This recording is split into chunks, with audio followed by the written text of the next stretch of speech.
Yo, my crazy fam! It's your boy Jesse, and today we're diving into the top 10 American habits that make Filipinos tilt their heads, laugh, and maybe gossip a little. I love being American. We have Hollywood, Costco, and the courage to put pineapple on pizza. But let's be real, some things just don't compute here. It's like trying to eat soup with a fork. We're about to break down the quirks that make my girlfriend's Tita ask, "Is your boyfriend okay?" This isn't about calling anyone out, it's about celebrating the hilarious, confusing, and wonderful moments when our cultures collide.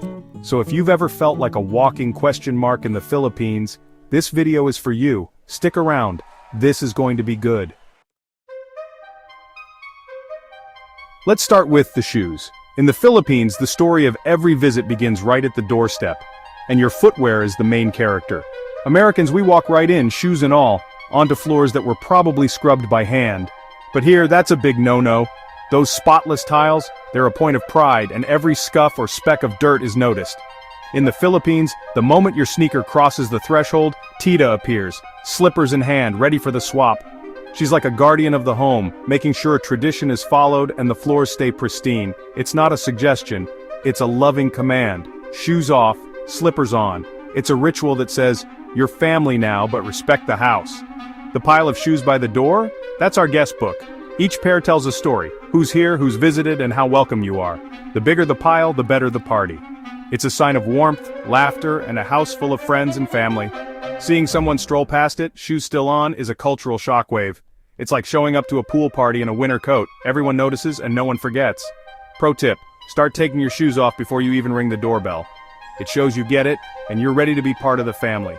You'll get bonus points, and maybe an extra lumpia. Good manners here are rewarded with food, smiles, and instant approval.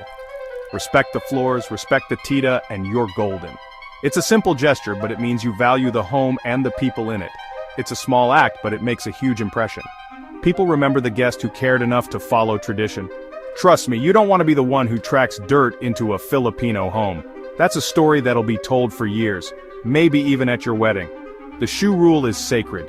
It's not just about cleanliness, it's about respect, tradition, and being part of the family story. Ignore it, and you'll be the talk of the family group chat. News travels fast, and so do stories about muddy footprints. So next time, just slip off those shoes and slide into the culture. It's your ticket to being welcomed with open arms and maybe a second helping of dessert. That's how you make a good first impression. In the Philippines, it all starts at the door, with your shoes. Next up, pasalubong, a tradition that's close to every Filipino's heart. In the Philippines, you never show up empty-handed, no matter the occasion. It's not just a souvenir, it's a love language, a way to show you care. Arriving without a little gift is like going to a potluck with only your appetite and nothing to share. Even a box of donuts or a bag of peanuts will make you a hero in their eyes. When someone comes to my woman's Lola empty-handed, she gets baffled like they had forgotten to wear pants to the party. It's not about the price, it's the gesture that truly matters. So, grab something, anything, on your way over, even if it's just a snack. Walk in holding that treat like it's the Olympic torch and watch everyone's faces light up. The welcome will be 10 times warmer, guaranteed. You're not just a guest, you're instantly family.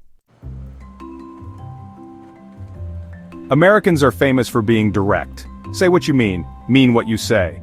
In the US, honesty is often seen as a virtue, and people are encouraged to speak their minds, even if it means being a little harsh. This straightforwardness is celebrated as a sign of confidence and authenticity, but in the Philippines, that kind of bluntness can feel like a slap in the face. It's not just surprising, it can be genuinely hurtful, even if you didn't mean it that way. Here, words carry weight, and how you say something matters just as much as what you say. Filipinos are masters of beating around the bush. It's almost an art form, a way of communicating that's gentle, indirect, and full of subtle hints. We use stories, jokes, and even silence to soften the message. Instead of a flat no, you'll hear, "I'll see what I can do," which really means absolutely not.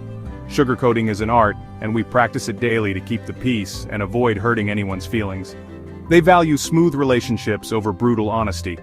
Harmony is more important than being right, and we'd rather keep things light than risk an argument or embarrassment.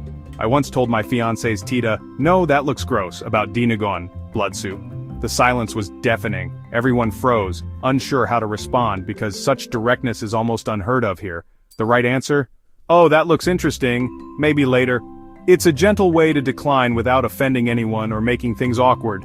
Here, it's not about lying, it's about kindness. Filipinos believe that words can heal or hurt, so we choose them carefully, always aiming to make others feel good. So, add a little coconut milk to your words. Make them creamy, sweet, and easy to swallow, even if the message is tough. Be gentle, be vague, and everyone will love you. It's the secret to making friends and building trust in Filipino culture. Instead of "I hate this," try "This is very unique." It's a way to be honest without being hurtful, and it keeps the mood light. Instead of "You're wrong," try "That's an interesting perspective." It opens up conversation and shows respect, even when you disagree. It's a dance. Learn the steps, and you'll charm the whole room. Every conversation is a chance to show grace and warmth. Directness is efficient, but here, diplomacy wins hearts. In business, family, and friendships, a gentle approach opens more doors than blunt honesty ever could. Practice the art of gentle honesty. With a little patience and a lot of kindness, you'll fit right in, and maybe even feel at home. In the Philippines, a meal without rice isn't a meal, it's just snacks. I've learned to eat rice for breakfast, lunch, dinner, and even dessert. I once ordered chicken with no rice.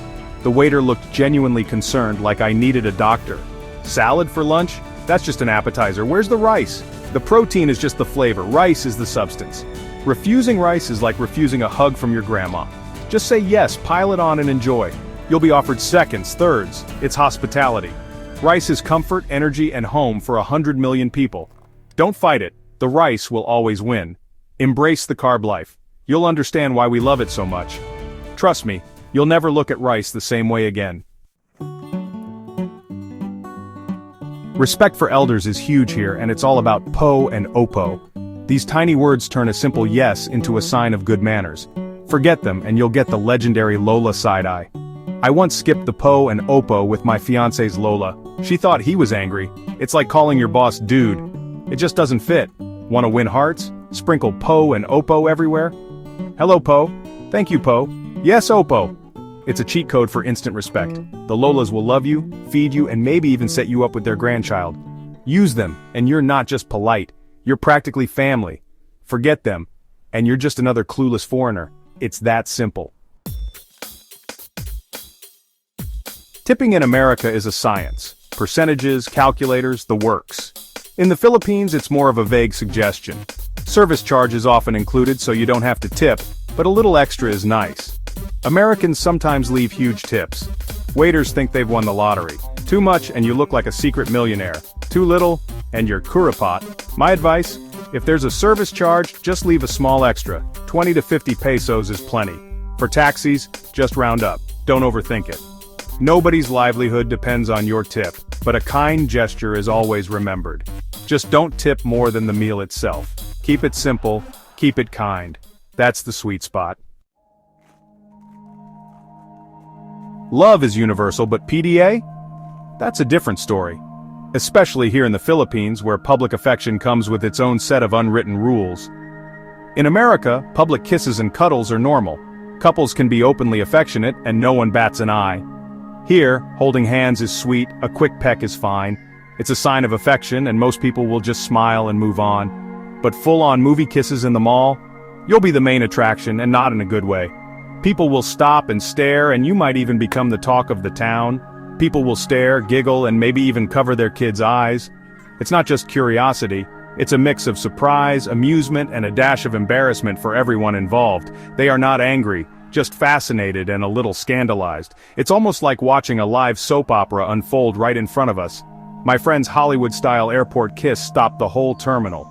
People paused, phones came out, and the story probably made it to a few family group chats. Filipinos love romance, but they prefer it a bit more discreet. Subtle gestures, like a warm hug or a loving glance, are more our style, so hold hands, share a hug, but save the makeout sessions for private. Trust me, your love story doesn't need a public audience.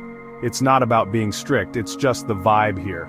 Filipinos value respect and a little bit of mystery when it comes to romance. Be mindful, and you'll avoid becoming the barangay's live telenovela. After all, news travels fast and everyone loves a good story. Filipinos love love, just keep it PG in public. Save the grand gestures for private moments and you'll fit right in. You'll blend in better and the Lolas will thank you. Trust me, a little modesty goes a long way here. Americans, your indoor voice is Filipinos, call the kids in for dinner voice. In public, Filipinos keep it soft, unless it's karaoke or a fiesta.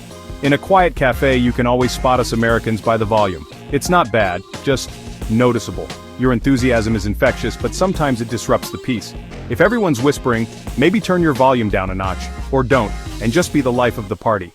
Filipinos will smile and think, ah, the Americans, so full of life. Just know, in the library, you'll be the main event.